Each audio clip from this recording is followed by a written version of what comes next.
Hello, everyone. Before we begin, I'll share a couple of procedural things. First, you may notice that the chat function has been disabled. Throughout the presentation, please use the Q&A function to pose questions to our speaker. If you're running into technical difficulties, you can also use the Q&A function to reach out to us for assistance. Jason, my colleague, and I will watch it very closely. We will make time at the end of the webinar to answer any and all questions that you have posed in the Q&A, but please feel free again to post them throughout the webinar. You'll also find at the end of the webinar there is a survey. Please go ahead and take that survey to let us know what you liked and what you'd like to see in future webinars. You'll notice also that this webinar is being recorded and will be posted to Ava's YouTube channel shortly, so you can revisit and share this and our previous webinars at any time. After I'm done with the introduction, I'll post that in the chat. Without further ado, welcome to the Alliance Against Violence and Adversities, or AVA's, Webinar Wednesdays. I'm your host, Dr. Sarah Yersich. With AVA, I'm an early career researcher and lead on the webinar series along with my amazing colleagues, Andrea, Jason, and Isra. Outside of that role, I'm the co-director of the Frida Center for Research on Gender-Based Violence and a teaching professor at Capilano University. I'm joining you today from the unceded traditional and ancestral territories of the Coquitlam First Nation, and on behalf of AVA, I would like to begin by acknowledging that, on a national level, we encourage all Canadians and visitors to Canada to learn about the Indigenous people of the lands on which they live, work, or visit, and become engaged allies together. We, as Canadians, in the spirit of truth and reconciliation, respect the self-determination of First Nations, Métis, and Inuit peoples, and their rights and responsibilities in cultures, languages, and the pursuit of wellness. The focus of today's webinar is understanding the impact. Recognize the impacts of your work and the signs of strain or burnout. Please join me in welcoming Femi Akinsanya, the co-director of Training, Resource, and Education at the Center for Calgary Communities Against Sexual Abuse, or CASA. Femi is a nonprofit and public sector leader dedicated to advancing systemic change in responses to gender-based violence. With a background in psychology and health sciences and over 5 years of experience, her work focuses on advocacy, education, institutional partnerships, and sustainable system transformation. In her role at CASA, she leads education and training initiatives, drives advocacy efforts, and fosters cross-sector collaboration spanning healthcare, government, nonprofit, post-secondary, and corporate communities. She also serves as a board member for the Ladies and Family Foundation and chairs the City of Calgary's Intercommittee Working Group, contributing to the Gender Equity and Diversity Subcommittee. As a respected public speaker and advocate, Femi presents at conferences, contributes to media and research initiatives, and partners in provincial and national efforts to transform systemic responses to violence. Her leadership centers survivors, strengthens institutional accountability, and advances meaningful, lasting change. Femi, thank you for joining us again today.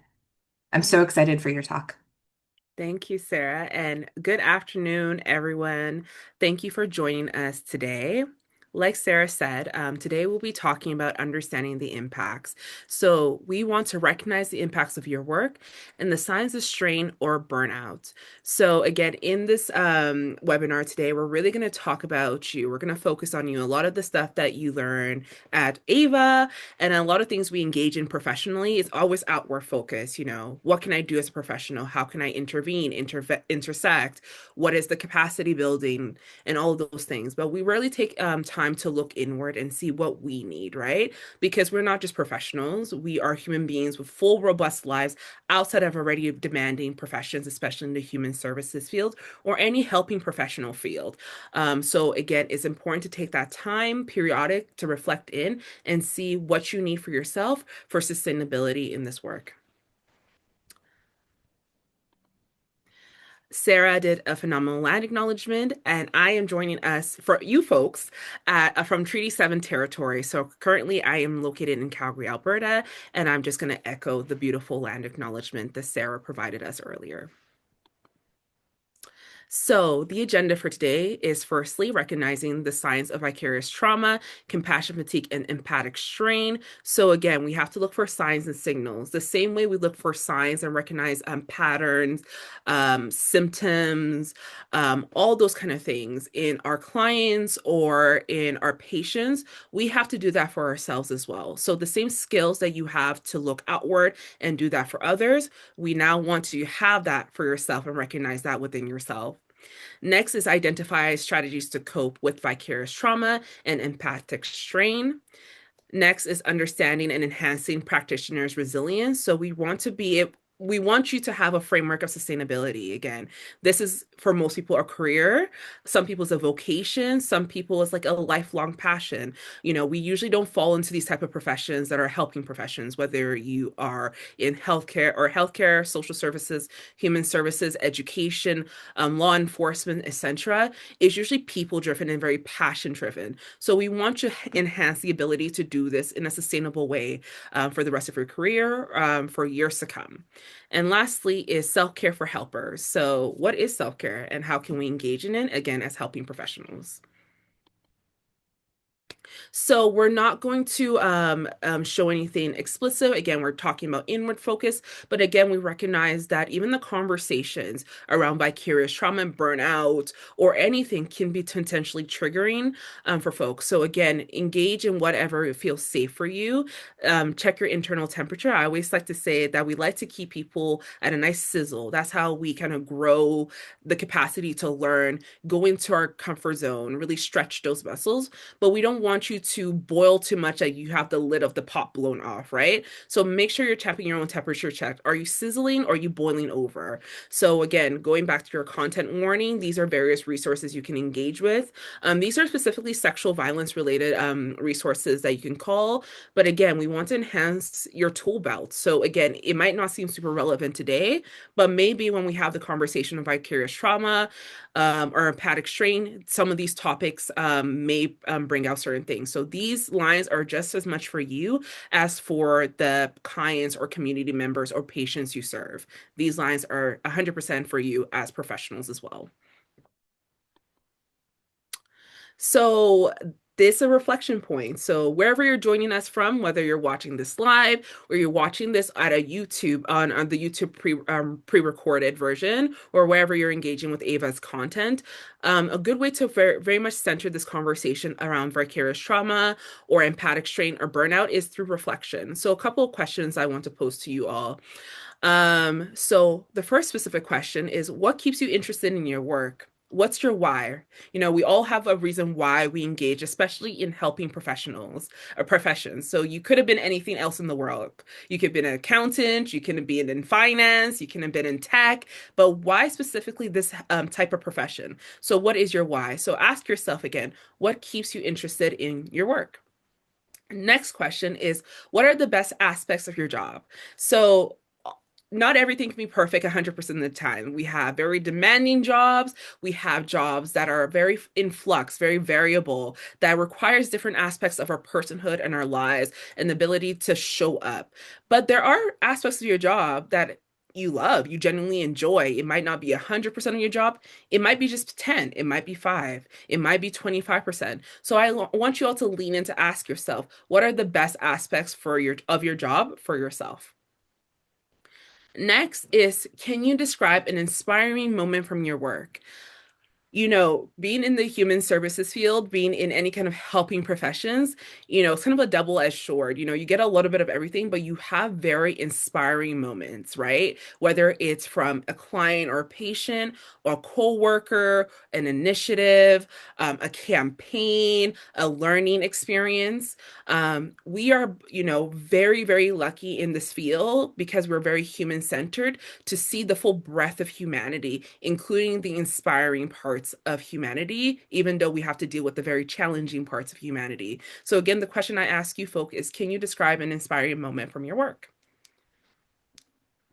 Next question is, what keeps you going when times are hard? So not just in the professional space, but just in life in general. What is it for you, big or small, that keeps you going? So again, it could be sights, your five senses. So it could be something tactile. It can be a moment. It could be an experience. It could be a vacation. It could be something as simple as a 5-minute breath work, But what keeps you going when times are hard? So, again, in your own time, I ask everybody if you have the time just to take that time, personal notes to jot it down. Ask yourself those questions. And these are reflection points you can keep coming back to at any point in the year throughout your career journey, because these are core themes that we have in the conversation of wellness, especially wellness as professionals. So, we're going to jump into the first major topic, which is burnout. So, right here, we're going to define what burnout is and what is not. So, firstly, what burnout is. Burnout is stress and frustration caused by the workplace. It's possible in any occupation. So again, there is no occupation, even for students as well, that are void of burnout. So it can happen in a professional space, in an academic space, or even in a life space as well. So burnout is simpler to address than secondary trauma. We're going to talk about secondary trauma later in the presentation. But again, burnout can happen in the workplace. It's a workplace center, but it can also happen in academic settings for any students and even broader in just life itself. And it's possible in any occupation. And again, is simpler to address than secondary trauma. What burnout is not is that what it is not. So burnout is not damaging to our worldview. Oftentimes in our work, we talk about various paradigms and ideologies and worldview frameworks that we use to kind of see the world. And one thing we talk about often, especially in sexual violence work, is the just world hypothesis. So it's saying like good things happen to good people and bad things happen to bad people. So burnout is not what challenges that. So it's separate from changing our worldview, right? It's very much structural. And also, what burnout is not is the primary cause of empathic strain. So we're going to talk about that later in the presentation. But burnout does not equate to empathic strain. So specifically, more context for burnout is a term that we often associate with helping work. So again, it happens in occupations, but helping professions are particularly sensitive to burnout. So it's the stress and frustration related to the workplace. It can include physical and emotional exhaustion that we can experience when we have low job satisfaction or feel powerless or overwhelmed at work. But however, burnout does not necessarily mean that our view of the world has been damaged or has lost the ability to feel compassion for others. Most importantly, burnout can be fairly easily resolved. You can change jobs to provide some immediate relief from someone suffering from job-related burnout. So again, oftentimes I think about burnout as very structural, the infrastructure of the workplace, right? Low job satisfaction, capacity at work.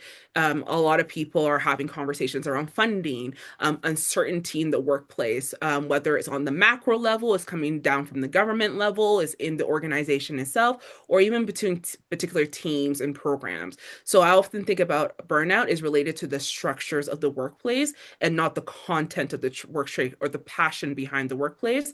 That's why oftentimes burnout does not affect our view of the world. We can show up as compassionate individuals. We're just stressed, burnt out, tired, our cup is empty. We've emptied out the cup, right? There's nothing left there, right? So again, burnout is very much structural. And we alluded to secondary and vicarious trauma, but we'll introduce it right here. So, secondary and vicarious trauma describes a profound shift in the world view that occurs in helping professions when their work when they work with individuals who have experienced traumas. Helpers notice that their fundamental beliefs about the world have been altered and possibly damaged by being repeatedly exposed to traumatic material. So, secondary and vicarious trauma has a higher susceptibility for helping profession just because of the nature of the work. I often like to say this is the occupational hazard of being a helping profession and being constantly exposed to traumatic experiences and oftentimes meeting people at one of their worst days in their lives, whether it's in a healthcare setting, a social service setting, human services setting, also like an education setting. You know, a lot of teachers, especially in certain provinces, see students in a very heightened state, very traumatically driven state. So they're not exempt for that secondary and vicarious trauma. So, So secondary or vicarious trauma is also indirect trauma that can occur when we are exposed to difficult or disturbing images and stories secondhand. So we are indirectly exposed. This is secondhand exposure. We ourselves are not experiencing it, but we are hearing about it or seeing images and materials about the traumatic event. So what kind of exposures can cause secondary trauma? Examples can include viewing graphic news reports, violence television shows, various other medias, hearing detailed traumatic stories from another person, viewing a crime scene evidence, working in a courtroom, attending a debrief or conference where disturbing images are described or shown, and many other ways that we can be indirectly affected by the content or visuals of someone else living through the traumatic experience or somebody else's suffering. So over time, repeated exposure to difficult content can cause a negative impact on our functioning and overall mental health. It's important to develop a sense of our individual warning sign for secondary traumatic stress. So again, because we're in helping professions, that is just the nature of the work. We're often dealing, or even our mandates are centered to deal with people on in specific traumatic contexts. For example, for us, we are a sexual violence center, a sexual assaults agency. So our specific focus, singular focus, is a sexual violence, right? So we're constantly bombarded or dealing with traumatic materials, whether it is directly in a counseling or therapy setting. We also do a CSAR response. So that's when someone experiences a recent sexual assault and presents in a clinical hospital setting. So administering the full scale of support in that sense, in a police and courtroom setting, in education settings, mandatory reporting. On the line, we have essentially crisis and information line. So again, wrap around, we are constantly doing with sexual violence. So it's very important, in our work. And we actually do screen for this when we're hiring, in terms of making sure in an interview process we have, we get folks that already have some kind of routine and kind of that awareness of their own trigger signs, what they need for self-care. So before they even enter the workplace, we have a better chance of mitigating the impacts on the professionals that are working in that space, and not just thinking as an afterthought. We want to be proactive with how we're dealing with it. And that even comes down to the hiring of people, right? Even before they sign the dotted lines and they're practicing before they even get there. It's important that, as an organization, trauma informed us as well, that we put that in a proactive endeavor rather than a reactive endeavor. So, some indicators of secondary trauma and stress. So, again, we talked about before that there are indicators, right? One saying that I grew up with is that there's a saying that my mom used to say is that God drops the pebbles before he drops the brick. So, there's always signs, right? And often when pebbles dropping, is something, it might leave a bruise. You might not even notice it. It's depending on how small the pebble is, right?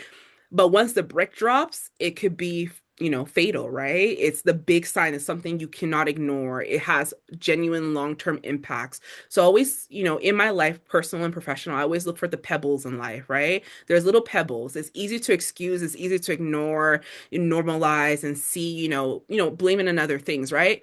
But before the pebbles come, or before the brick drops, there are pebbles. So we want to show you how to lean into the pebbles of life rather than waiting for the brick to drop. So these are some signs you can look into. So some physical signs of pebbles are exhaustion, insomnia, headache, increased susceptibility to illness. So again, the body keeps score. We often say that with our clients, right? The body keeps score, the body remembers. But the mind, the emotions, our behavior, and also our physiology are not separate concepts. They all come together and they're all working intertwined. And sometimes we have a physiological response to things like secondary traumatic stress, right? So even things like that uh, is something you can lean into. Like, are you, getting colds more often, right? GI distress, we'll talk about that later. Even things like allergies as well. It could be correlation, not causation, but it could be something for you to lean in as a pebble of something might be going on. And it could be something related to secondary traumatic stress. Sore back and neck. huge one, right? The body again keeps score. Pain is another thing. It could be something that's ergonomic. We can lean into, asking your employer for, a more ergonomic setup, or if you work from home, a more ergonomic setup, or it could be an indicator of secondary traumatic stress, right? So it's, again, another pebble to lean into, especially for body pains and aches. Irritable bowel syndrome, GI distress. Again, there is let me not misquote the nerve, but there is a direct link in our body from our brain to our guts, right? So again, showing the link between our physiology and even things like our digestion, right? It's all linked together. How we think, it goes down to our guts, and it might manifest in GI symptoms, bloating, irritable bowel syndrome, problem with digestion, constipation, food sensitivities. So again, things to lean into as a pebble. Next is rashes and breakouts. Again, something that's hormonal, physiological, and a possible manifestation of secondary traumatic stress. Grinding your teeth at night, another huge one. That's something, again, I personally didn't even realize that it was something as big of a deal as it was until you go to the dentist. You're like, oh yeah, your back teeth are almost gone. So again, things that it's easy for us to excuse away, explain away, but it can lead to more long-term health outcomes that are, not conducive to our quality of life. So some things again to check into. Heart palpitations and hypochondria, some other physical symptoms. We got some behavioral, increased use of alcohol and drugs, anger and irritability at home. So again, it's not just staying in the workplace. Now you're transiting out to your personal life, your loved ones at homes, your friends, your home life, your outside of work life is now being impacted by it.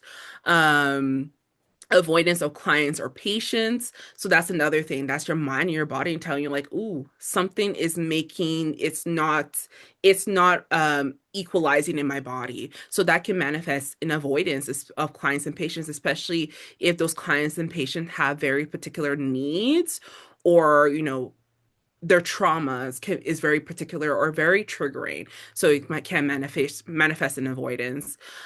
Watching excessive amounts of TV, Netflix at night, doom scrolling on your cell phone, right, on TikTok, on Instagram, that could be a behavioral manifestation, a form of escapism. We all need a little bit of an escape in life, but when it becomes, an automatic and it's unchecked and you don't even know that you're doing it, you just find yourself 3 hours, binge watching a show, or 3 hours, 4 hours scrolling on your phone. It might be something that is not conducive again to the long-term high quality outcomes that we want for you folks. Next is feeling helpless when hearing difficult client stories. Again, this is another manifestation of how our body and our mind regulates our interactions with other people, especially with highly traumatizing material. Problems in interpersonal relationships, again, taking that issue from the workplace and taking it outside of the workplace. Engaging in frequent negative gossip or venting at work. We at CASA believe in a debriefing culture. We have a debriefing model for supervision and how we problem solve and make sense of, clients, the community work and the client work that we do. Of course, maintaining confidentiality, but there's a thin line that debriefing, which is solution based, can go into venting and that looping or even gossiping, whereas that continuous negative loop where there is no end to the cycle, there is no solution, there is no next step. It's just like a vortex you get looped into. So it's not, again, to moralize or blame people. It's just something, again, our body and our mind might just lean into as a way of self-protection. But again, in the long term, it may not be conducive to those good quality outcomes that we want for professionals in the space. Next is impaired appetite or binge eating. So again, the body to brain, there's a lot of conversations we have around disordered eating and trauma, right? So again, that's not just for our clients or community members or patients. That all can also apply very much to professionals in the space as well. And last category, again, more pebbles to look for are difficulty sleeping and nightmares, feeling of hopelessness, emotional exhaustion, depression, guilt, depersonalization. So spacing out during work or the drive home. I don't know if you folks have been in this situation. You get in your car after work and I don't remember a stoplight. I don't remember the speed I was driving. I just know I was at work and I was at home. And again, that kind of stuff, it happens, but also it's another thing that could be a safety issue, right? Your mind is not on the road. So again, we don't want to put a lot of morality on it. People are just reacting the best way they know how, but we have to show the long-term impacts, and it could be something like that's a genuine, driving safety issue. Next is disruption of a worldview or heightened anxiety and irrational fears. And we'll talk more about the disruption a little bit later. Next is difficulty separating personal and professional lives. So, another thing we at CASA, when we're hiring, and we make sure to do that in the hiring and the interviewing stage, is really understanding people's boundaries. This is a conversation about boundaries. Boundaries are so important as helping professionals. It's almost intuitive that above and beyond for clients. But sometimes that can be counterintuitive, to the detriments of the client, because again, ethics, regulation, professional boundaries is being jeopardized, but also to our own personal lives. Like, what does the boundary mean for us, for our own lives? Because we're in the space in this certain amount of time to deliver this for this certain type of client or community member or patient, right? But we have a house to go home to. We have loved ones to go home to. We have ourselves to go home to as well. So what kind of boundaries we have to so we can be the best for our clients, but also be the best for ourselves and for the people that we love and we know in our personal lives. So that's where the boundaries conversations becomes super important. It's related to also sustainability in this type of work. Next is intrusive imagery. And lastly is feeling responsible for clients beyond our professional scope and capacity, right? Again, we're having multiple conversations. It's an ethical conversation, it's a regulation conversation, professional scope conversation, but you are human first. What does that mean for you, right? Because you have your own self to go home to, you have your own loved ones at home, and there are things that are so big and so complex that the solution and one person cannot solve it, right? That's as well in CASA, we also lean into a lot of interdisciplinary work across different professions and scopes and bodies and practices, because we also realize that usually 9 times out of 10, when it comes to these kind of complex traumas that a lot of clients and patients come in with, one person, one professional scope cannot solve it. It takes a team, it takes a body. So, also feeling responsible for the client might breach that and do more harm than good in the long term for you and the client. And I was going to show you a really nice video, but we will I will just quickly describe it. So, this was a TED Talk, and it really describes what compassion, fatigue, and secondary traumatic stress means for professionals. And what I loved about this YouTube video, particularly, it shows that the window of tolerance, the same kind of window of tolerance that we use as a psychoeducation method for our clients, also applies to us as professionals in the space. So with the window of tolerance, you have those like thresholds. You have where you go to hypoarousal at the top, and then at the under, you go into hypoarousal, right? Hyperarousal is like when you feel overwhelmed, overstimulated, it's too much, it's too big, you cannot regulate yourself. And while as hypoarousal is when you essentially just shut down, numbness, coldness, I feel nothing, right? So the same way we use this as a teaching method for our clients in the work, patients, clients, community members, this is something that also applies to professionals in the space, especially as a tool to mitigate the impacts of secondary traumatic stress. So we have to ask yourself, what is your window of tolerance, right? As a professional in the space. And again, leaning into those indicators and what can we do and what kind of tools can we apply to widen that window of tolerance, right? To widen your threshold on both ends, on the hyperarousal side and the hypoarousal side. So as professionals, especially building a model of sustainability in this work, we want to have a wider window of tolerance, right? We don't want our window to be this big. So when the fluxes of life happens, because unfortunately the fluxes of life do happen, especially in professionals in the space, we cannot guarantee the level of impact that someone's trauma can come with. So what we can do is create a skill set and the ability to widen our window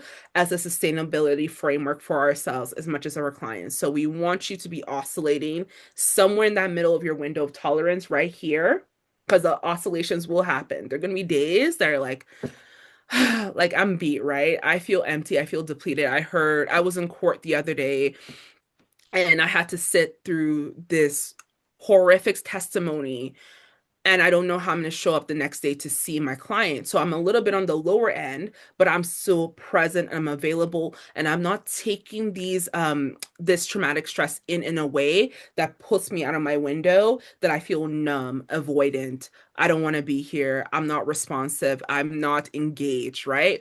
You're still on the lower end of your window because we're human beings. We're allowed to feel, we're allowed to exist fully in the full spectrum of being human beings, especially as professionals. We have we have professional obligations and scopes and stuff, and professionalism, but we're allowed to be here. But again, we want to widen that so you can tolerate more. Again, you'll be oscillating this. There are going to be good days at work, bad days at work, but we want you to be here so you don't flip off the edge. Now we get into a different territory of really feeling the full breadth of the impacts of secondary traumatic stress or burnout. So again, great video. I encourage you all to look into window of tolerance. It's a great teaching tools for patient clients and community members, but it's also a great tool for you as professionals to have in your tool belt and self-assess where you are at in your window of tolerance and what you need to widen that threshold, or if you're out of your window of tolerance, how to bring you back into that window of tolerance. And again, for your own watching abilities, it's called The Edge of Compassion, the title of the TED Talk. If you want to engage in the full video, it's a great one. So back to having more conversations about empathic strain.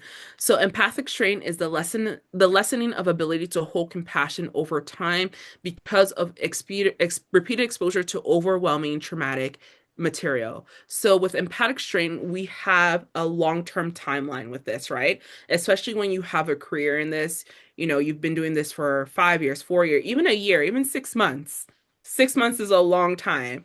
So when you're constantly being exposed to traumatic material over and over and over again, it might enter the territory of empathic strain. So another term for empathic strain is compassion fatigue, and it has been described as a cost of caring. It's normal and perhaps unavoidable of part of helping work, right? So this is our occupational hazard, i.e., the cost of caring. The good news is that it is possible to manage and mitigate the effects of empathic strain and secondary traumatic stress. Oftentimes, secondary traumatic stress or vicarious trauma and compassion fatigue, empathic strains are used interchangeably, and the coping strategies can help with both, right? So we're giving you framework and language, but the experience is the experience. So we want to know, like, this is the language. So if you have to name it, this is the language to it. But oftentimes, the strategies to cope, and not just cope, but transcend, are often the same with both of them. So again, we are in caring professions. We're constantly exposed to traumatic material over and over and over again, and there is a cost to it. There is no zero cost to this. There's no net neutral. There is a cost, but oftentimes the cost starts out as little pebbles, going back to the different indicators that we have before you experience the brick. And what we're trying to mitigate is the brick. So again, the pebbles will fall, but the brick can be avoided. And if you're hit by the brick, another thing to add is that there is ways to get out of it, and to heal and transcend past it. So this is a chart to visualize kind of like as human beings, especially as professionals in the space, what we're constantly being bombarded with and dealing with at one time. So this is a perfect overlapping circle to say that you can't really just, isolate one thing. We're usually as human beings dealing with all of these things at once. So again, multiple exposures increases that risk, whether it's empathic strain or secondary vicarious trauma. So this is a way to contextualize the impact of secondary traumatic stress, empathic stress as an individualized and thing and dependent on the interaction of a number of complex factors. So again, everybody's impact and how it manifests in them is very individualized. There are things that we can put in buckets to better have frameworks and paradigms and all that kind of stuff to make sense of it, but it's very much an individualized experience. So even the coping strategies can be also very individualized. So again, that's why we ask you to check in yourself and going back to those self-reflections to make a map to what this means for you, because that looks different for me as it does for you. So first exposure we're going to look at is personal vulnerabilities. So it's other life stressors, your personal history, coping style, your personality characteristics. Some studies shows that helpers have more vulnerable to life changes such as divorce and difficulties with addiction than people who are in less stressful work. So again, personal vulnerabilities are huge. That's where we really show the individualized nature of it. We have our own personal histories. Have our own coping styles. We have our own personalities, right? So again, lean into that to see where like the relief is, right? There's not a lot of things we can change in your personal history, but there are things we can maybe change in your coping style, and that is quite individualized. Next kind of bucket that we're looking at is work-related traumatic grief and loss. So it can include traumatic events in the workplace, i.e., the death of a colleague, critical incidents, the loss of a colleague. So if, your work friend or work bestie or someone you cared about, we care about our colleagues, leaves the workplace, a beloved leader, a manager leaves the workplace, even if someone retires on a happy note, right? Or gets a new job and it's a celebration, there is a grieving that still happens to them, even if it's still positive. There's still a loss, a personal loss, even though they're retiring and enjoying the rest of their life in Cabo, or they moved on to a really well-aligned job, a great job opportunity for them. There's still a loss that you can still personally experience.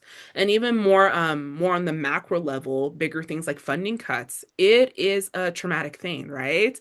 Um, Even though its macro is huge, its systems level, those things trickle down to the individual and can often manifest as a form of grief because it triggers that same level of uncertainty that any form of grief can trigger as well.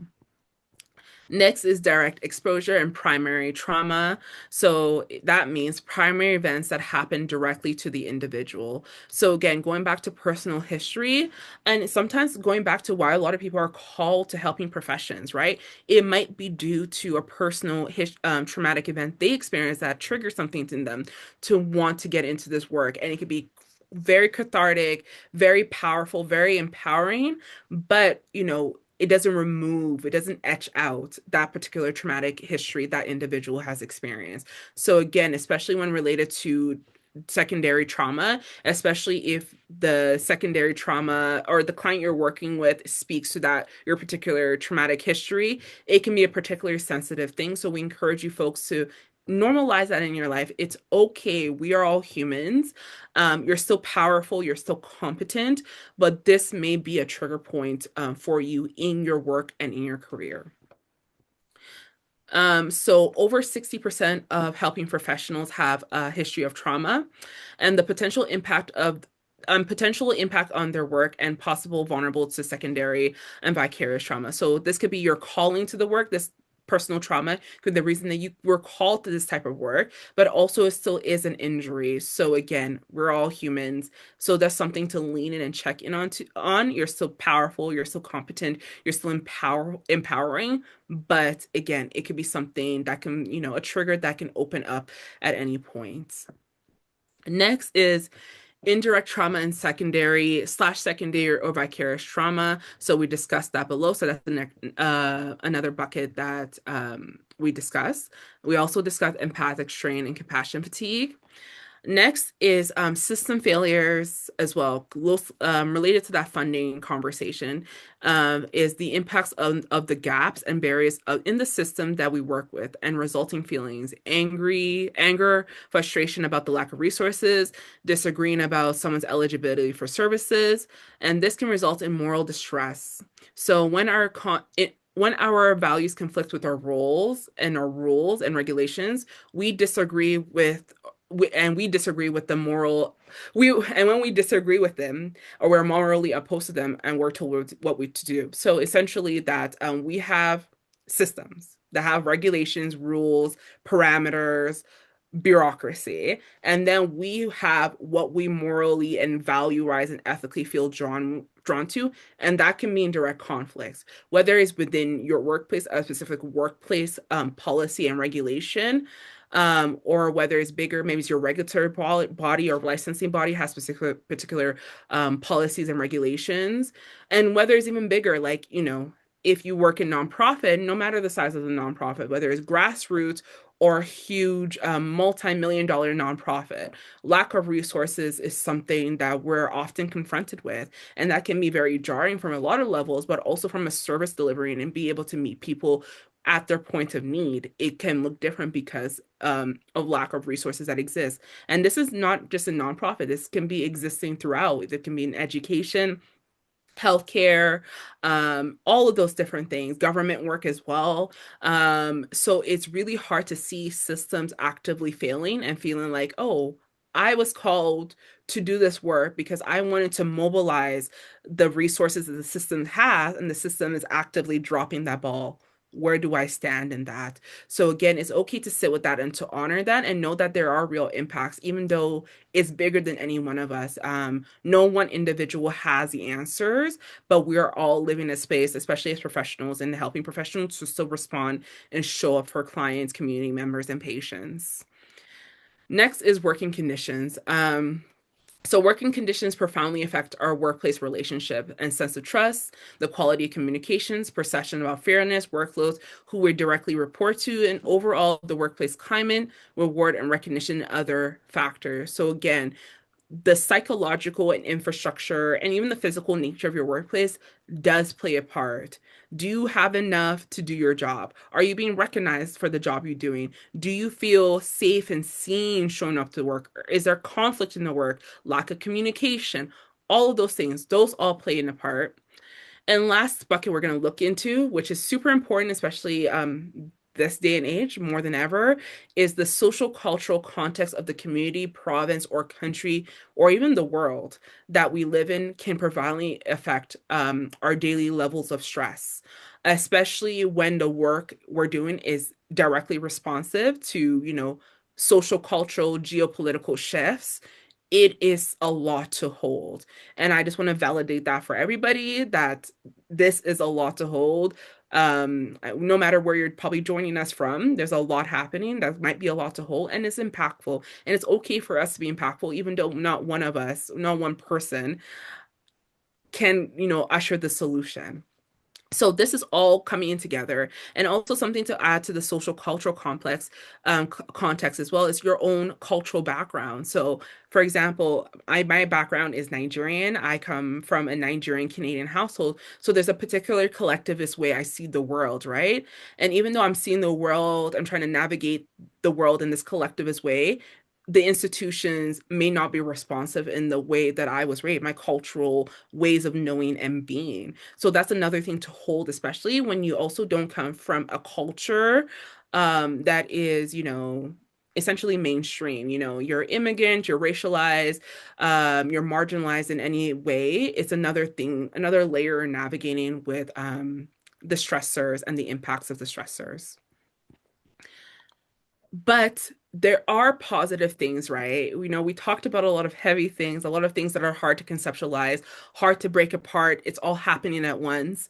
But there are things we can do, protective factors that we can implement that, again, widen that window of tolerance so we can have sustainability in this work and show up for our best selves, not only in the workplace, but in our personal lives and for our own selves. At the top of the most important thing of the food chain. So the first thing is compassion satisfaction. So the next thing is continual professional development. Next is supportive professional networks. And I'm going to plug AVA, like you folks are engaged in today. So AVA is one of them, right? And other kind of professional networks or associations you can be engaged with. And next is structural accommodations. So These are particular protective factors and factors that usher resilience. So these are not an exhaustive list of protective factors that help prevent or address the impacts of this work, and some are dependent on specific contexts and environments you work in, as well as personal factors such as age, personal background, and the communities that you work in.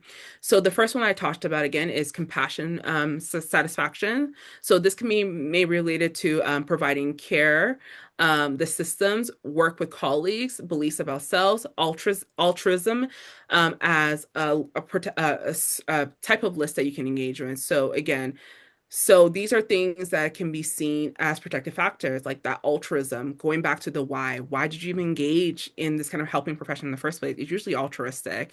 You enjoy working with your colleagues. That's a protective factors. You enjoy your colleagues. You have a high belief about yourself. Like, what do you believe about yourself? What do you say to yourself when nobody is looking and there's no one around to validate you or respond to you? What are you saying about yourself? And providing care, right? Just before, because we are providing care to people, that can be a protective factor. We're doing what essentially the world needs, and that is more care and more love and more support. And engaging that can be a compassion satisfaction, can be a protective factor for compassion satisfaction. Next is continual professional development. Again, another plug for Ava. So it helps to provide a sense of purpose, accomplishment, career growth, and and skills to support practice. So things like Ava training or come to CASA for specific sexual violence education and training. That is part of it. So continue to sharpen and enhance your professional tool belt can be a protective factor and provide resiliency, especially for a workplace that is shifting and dynamic and a high exposure to trauma. Next is supportive professional networks. Because Ava has a membership, I'm going to include them as well. So it includes your own personal networks, associations, different volunteer networks, committees, all of those kind of things. But in particular in your workplace, we includes like regular supervision. So as a manager and a supervisor, it's top of my list to make sure I engage in twice a month supervision with my team. But that may not work in the context of your workplace. Whatever regular means to you, I encourage you folks to engage in that. Also, consultations, and also your general feelings about belonging in your workplace, right? So that can also be addressed in the work and also in other avenues and professional networks and places and bodies you can engage in. Next is structural accommodation. So you may need variance in your workloads, flexibility in completing work-related tasks. So in Alberta, you would need a doctor's note for that. But whatever province you are, wherever you are, if it's needed for you, and again, your capacity and your longevity in the work, I encourage you folks to engage in that. And that looks different in different provinces and different places on how you can engage in any kind of structural accommodation in the workplace. So, what helps? So, we're going to bring this all home. So, next thing is developing your early warning signs. So, again, the pebbles are dropping before the brick lands. So, look for those pebbles. And the pebbles are different sizes and shapes. Like you go to the beach or the shores of a lake, you see pebbles in different size, different sharpness. But again, before the brick lands, there are pebbles. So, develop your early warning signs and lean into what those pebbles are. And a good exercise is literally list them out, right? On your phone, write it down, sticky notes, whatever you need to do, and just keep a log of that. Next is engage in self-care. So self-care can mean a spa day at the Nordic Spa in Banff, or it can mean vacuuming and doing laundry and making sure your life infrastructure and tasks are up to date, right? So self-care is maintenance and also indulgence. Again, so know what makes sense at what point in your life. Next is accessing supervision. So we have a trauma-informed supervision model. We make sure debriefing is at the core on our supervision styles. So again, engage in that, and you can help even mobilize a culture of supervision and debriefing if your organization and workplace doesn't already have it. Next is adjustments to work. Next is continuing education and professional development, like AVA, and also CASA education and training. And next, acknowledging and addressing the impacts. And one thing I want to normalize for everybody and validate for everybody that it is normal to be impacted by this work. Again, it's just the cost of caring. So is again, you can name it, you can say it's real because without saying it in real and acknowledging the realness of it, we can't do the next steps to appropriately address it. So it's okay. You are normal, you're beyond competent. And this again is just the cost of caring and being in a helping profession. And one thing I want to go over quickly is a particular model style of low impact debriefing. We use this often at CASA. So it's talking to your supervisors and colleagues about the impact of the work in a non-graphic and non-traumatizing way. So we're focused on the personal impact. So we're focusing on you rather than sharing the details of the story. Because again, consent over everything and confidentiality over everything. Because when we're starting to send the details of it, we're now violating a potential client or patient or community members' confidentiality. So we have to be very careful about that, even when we're discussing it amongst colleagues who often do the same type of work. Next, around the low impact debriefing and involves four components, including self-awareness, fair warning, consent, and limited disclosure. So first, self-awareness is that first thing when I say check your own internal temperature. Where are you in that window of tolerance? Are you outside of that window of tolerance when you're engaging in that debriefing? So knowing firstly where you are at and where temperature or where in that window you are coming from. Next is fair warning, right? If you're about to engage with that in a colleague or a supervisor, even letting them know, like, I'm going to have a very hard conversation. It might be particularly triggering. Is this a good time for you? Are you ready? Should we go move to another location? So not just like, dumping on that person, but giving them a little prelude, right? So they themselves can regulate themselves, get themselves ready. Because the element of surprise are only fun for like a birthday party, right? When is debriefing and sharing impacts, the element of surprise can be counterproductive. So we always want to give people that fair warning and allow them to stabilize themselves before engaging in the debriefing with you. Next is consent, getting the consent of that person. Do they even want to do that, right? Just because we work in this profession doesn't mean at every time we're ready to hear traumatic information. I have to do this a lot in my personal life too. So this can be also personal as well that, just because I work in sexual violence doesn't mean that, when I'm a superstore, I'm ready to hear it all the time. I might not be ready to consent to that interaction. Doesn't mean I'm less caring or I'm less helpful, but again, I'm also human. And lastly is limited disclosure. Again, confidentiality. Is paramount in that. So keep the any kind of identifiable information outside of it, and also helps to do that when you're focusing on you and your own personal impacts from what you experience with that patient, client, community member, whomever, rather than their own story. So it helps limit that disclosure and enhance confidentiality. So we're about to round up these things. So more reflection to you. So based on this webinar, take a moment to identify one change or improvement you can make in the coming weeks to help address the impacts of your work. So I would say pick a pebble, right? Going back to that list of different indicators, physical, emotional, behavior, pick a pebble and just again, think about one thing in the next coming weeks you can particularly address, right? Whether that means, oh, I've been pushing about going to the dentist and I'm getting migraines, I might be grinding my teeth. Book that dentist appointment. Maybe you need to go for more walks. Maybe you have to have conversations about with your supervisor or your manager about accommodation, structural accommodations in the workplace. But I believe when we pick one pebble at a time, we can make profound changes rather than trying to pick up, a whole seaside worth of pebbles. You're going to drop some pebbles. So pick one or two pebbles that you can reasonably, with actionable steps, address in the next coming weeks. So go to doctor. You've been pushing that back. Talk about structural accommodation. Go for that, weekend trip you've been pushing off, right? Take a time to identify what that means to you and what you can commit to, and how this can make small contributions to connecting you to sustaining positive impacts of your work. So again, just pick a couple because this is a thing about sustainability. We're in a marathon, not a 100-meter sprint. So right now, think about this as a long-term things. And when you do those little things over time, even if you look back at this time next year, 2027, on this date, you would see how much profound change you have made when you pick one pebble at a time. And again, I believe the AVA folks have posted in. Please let me know if you have any questions. And I'm just going to do quickly about our CASA services. So CASA is a primary sexual violence agency in Calgary and surrounding areas. We provide wraparound support, including support and information line, training, resource and education center, community outreach, police and court support, sexual assault response team that responds to any sexual assaults within 7 days post sexual assault, and any health center in Calgary and surrounding areas.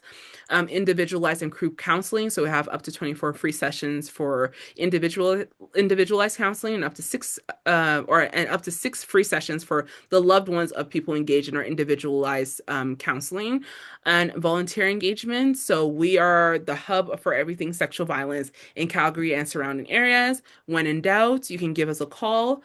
Our numbers are listed here. And if not, you can just Google us, Calgary CASA, Calgary Communities Against Sexual Abuse, CASA Calgary. We're there, and we would love to support you, especially as professionals, in your sustainability journey. This line, the 403-235-588 line, is as much for as community members as much is for you as professionals. So don't hesitate to call that line for your own personal needs as well. And thank you.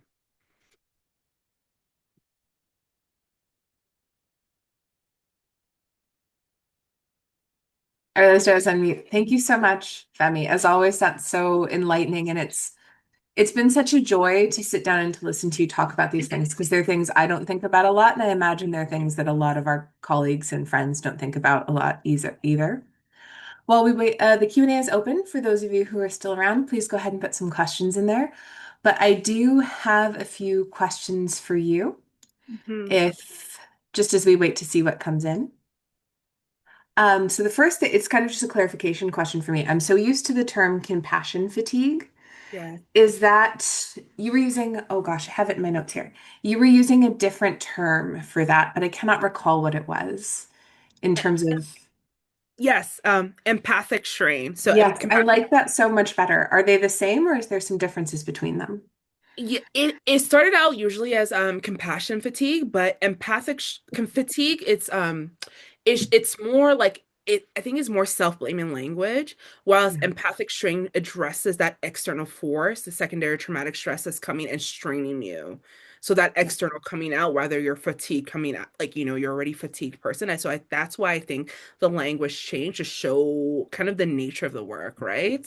Rather than again giving more way for people to internalize any self-blame or messages of inadequacy. I really, really like that shift.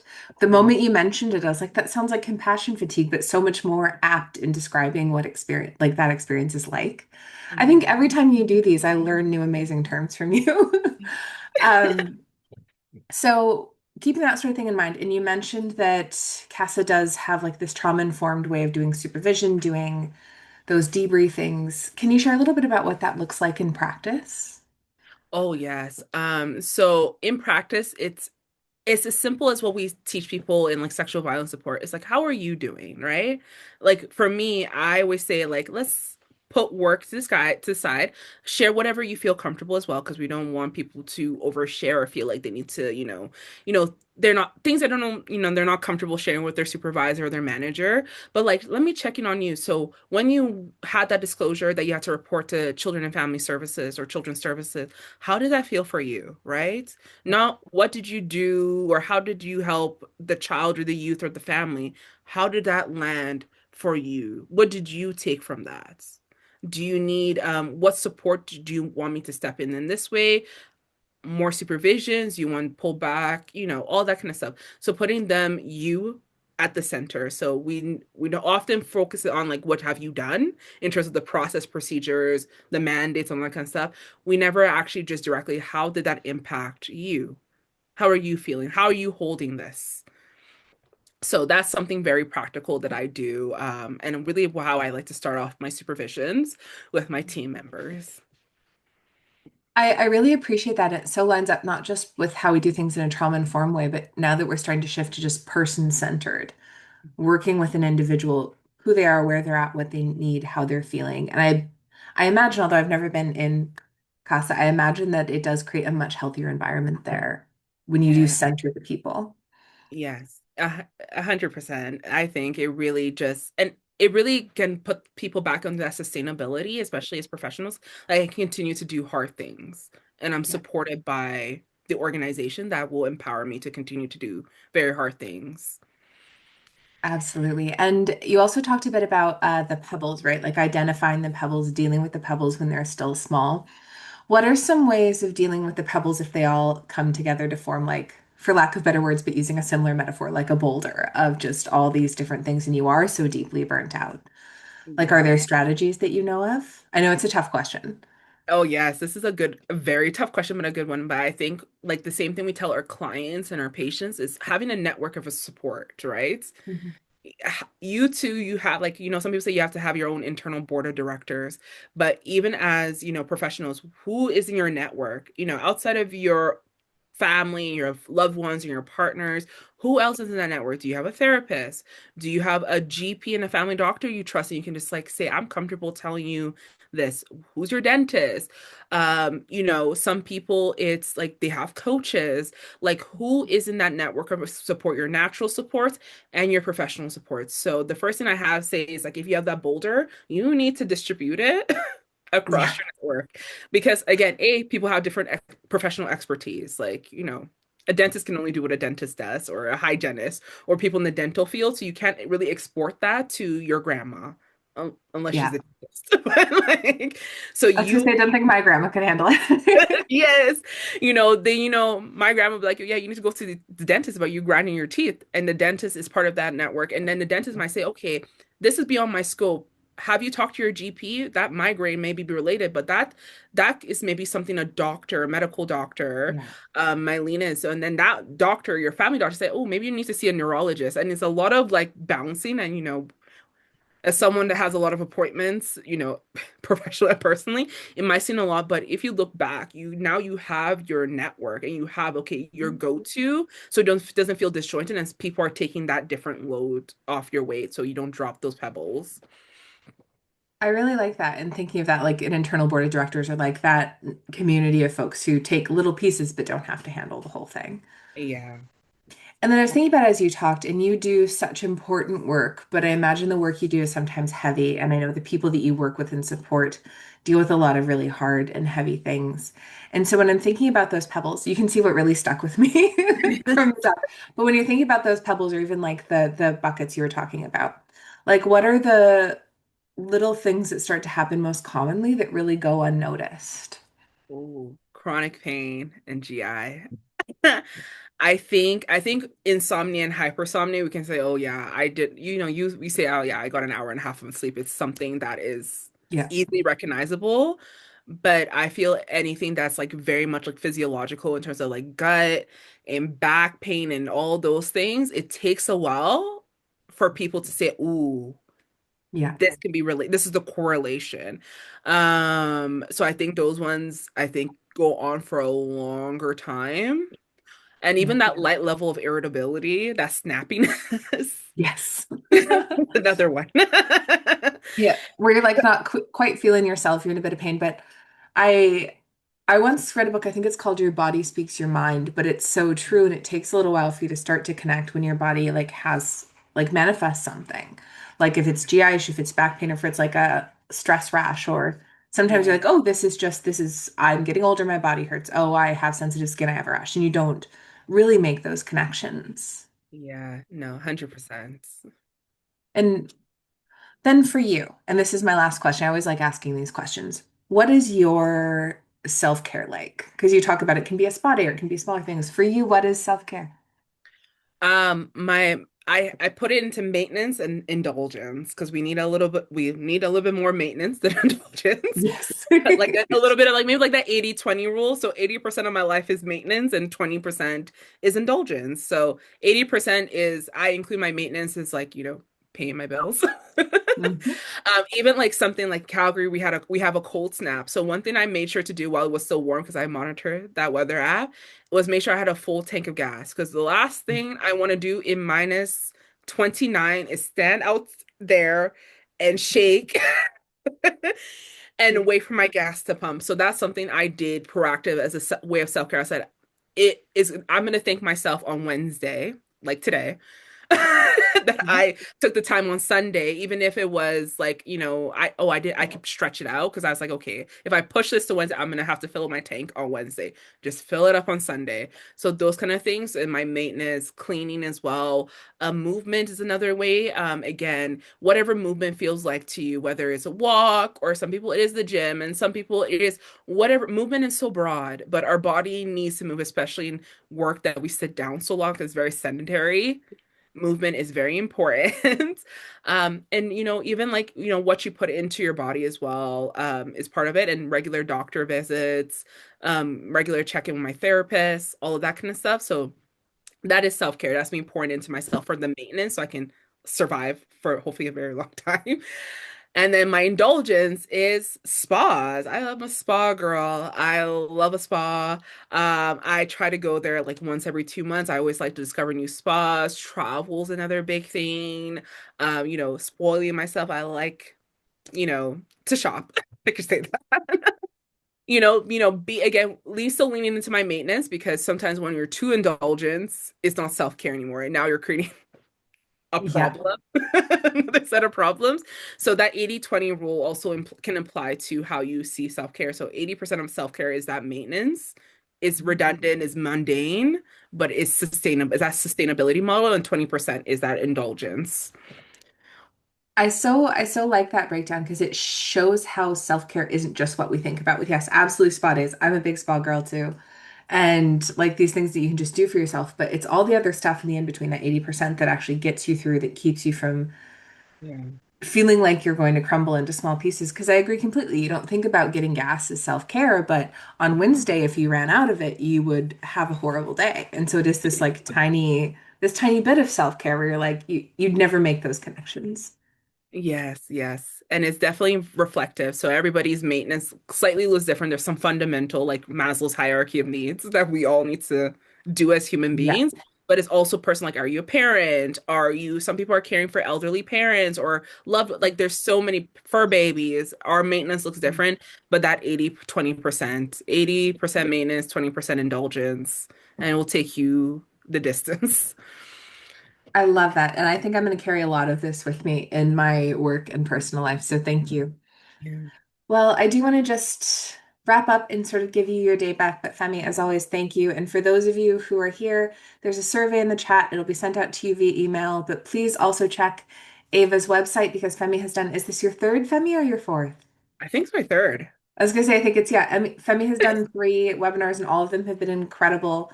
And there are a few more from other folks at CASA, so please check them out. Yes. Thank you all. Thank you.